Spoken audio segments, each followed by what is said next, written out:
I'm Carrie and I care about a great many things, and one of them is dreams and dreamstorming. So this is the first lesson in a series of lessons. I have what I call the 5 F's: faith, family, fitness, finances, and future. And I personally believe that if you're going to dream, you need to dream in all of the 5. Because if you don't, there are sectors of your life that are missing. So, with the 5 F's as a foundation, the first one is faith. I have a document that I have posted with this class, and you can see the mind blocks that are keeping you from moving forward on your faith in your dreams.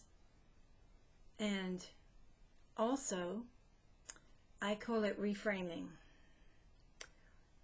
where you take your faulty mindsets that you know do not line up with the Word of God, and you reframe it in a way where it is biblical.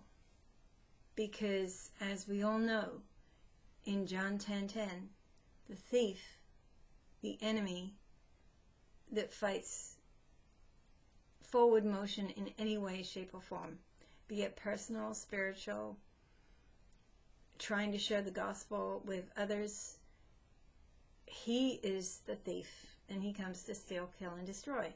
So we want to focus on the first part, where Jesus said he promised us life and life more abundant.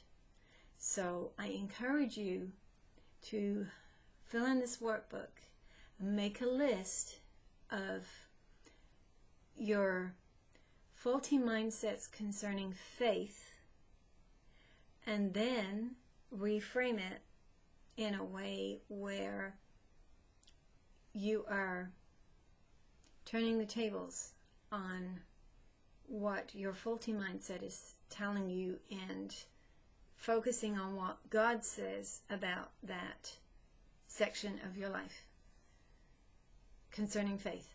I believe that you need to dreamstorm in the area of faith first, because it sets the foundation for the future. And the reason the future is last is because personally I have a very strong priority of faith, family, fitness, finances, and future. Because if you're not strong spiritually, faith, your family will suffer. And if you're not strong physically, fitness,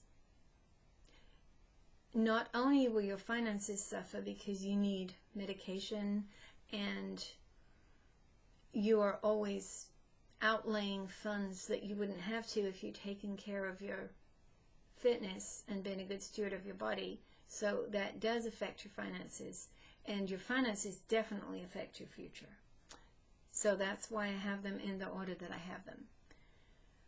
I would like to tell you a story about a woman called Mary Anderson. In the early 1900s, she went to New York, and she was on a streetcar, and it was freezing. And she noticed that the driver of the streetcar had the window open, and it was snowing.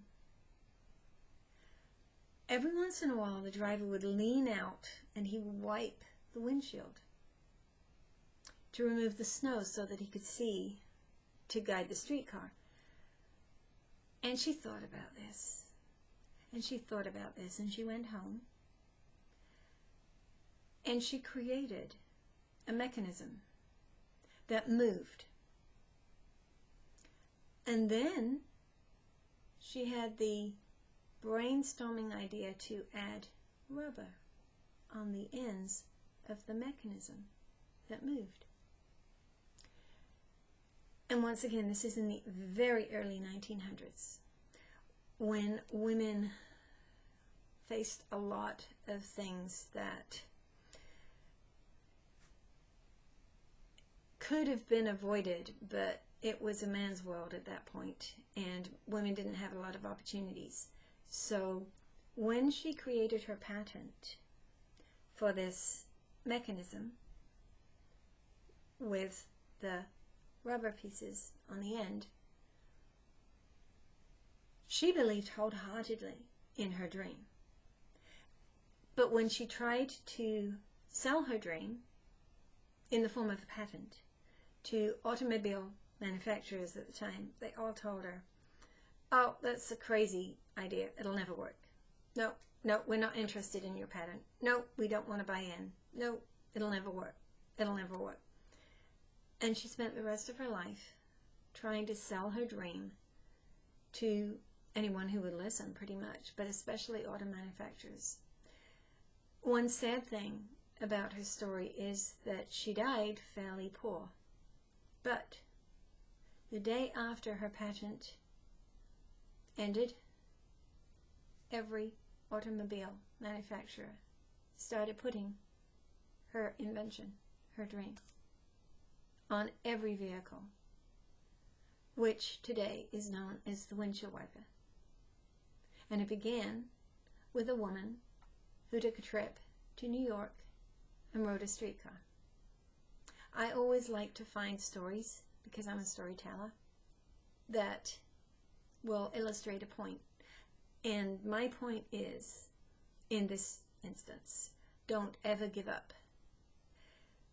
Your dream may seem unachievable and people may not listen, and you may feel like you're wasting your time. But in my opinion, dreamstorming with God is never wasted time.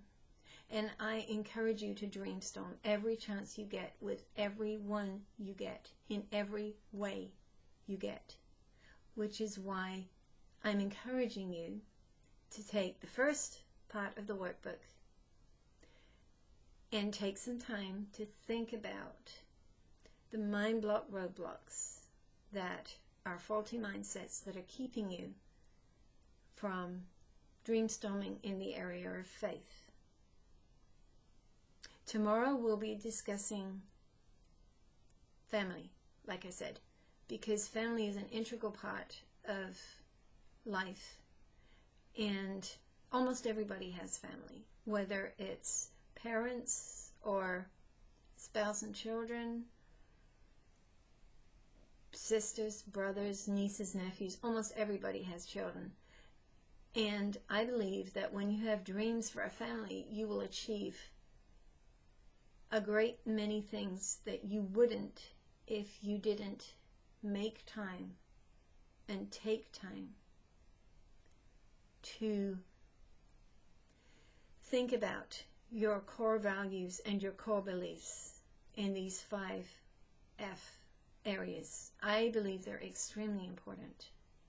A lot of people seem to live on autopilot, and it grieves me deeply because I've taken many hours to solidify my core values in a lot of areas, in character, integrity, honesty, truthfulness, how I treat people, how I don't treat people. Most of the lessons I've seemed to learn in life is how not to treat people, from bosses that were interesting. So, once again, today I encourage you to think about, get in the mindset of faith. What I believe about my faith, what I believe about God, what I believe God says about my faith, whether it's healthy or not healthy, whether it's moving you forward towards your dreamstorming goals, or whether it's hindering your forward motion. So I thank you for your time, and I'm enjoying this course, and I look forward to seeing you very soon. But in the meantime, think about the fact that Mary Anderson never gave up on her goal, Because for her, it might not have been about money. It might actually have been about helping the human race with an invention that she thought could do a lot of good for a lot of people. So again, thank you for your time, and I look forward to seeing you very shortly in Lesson 2. I'm Carrie, and I care.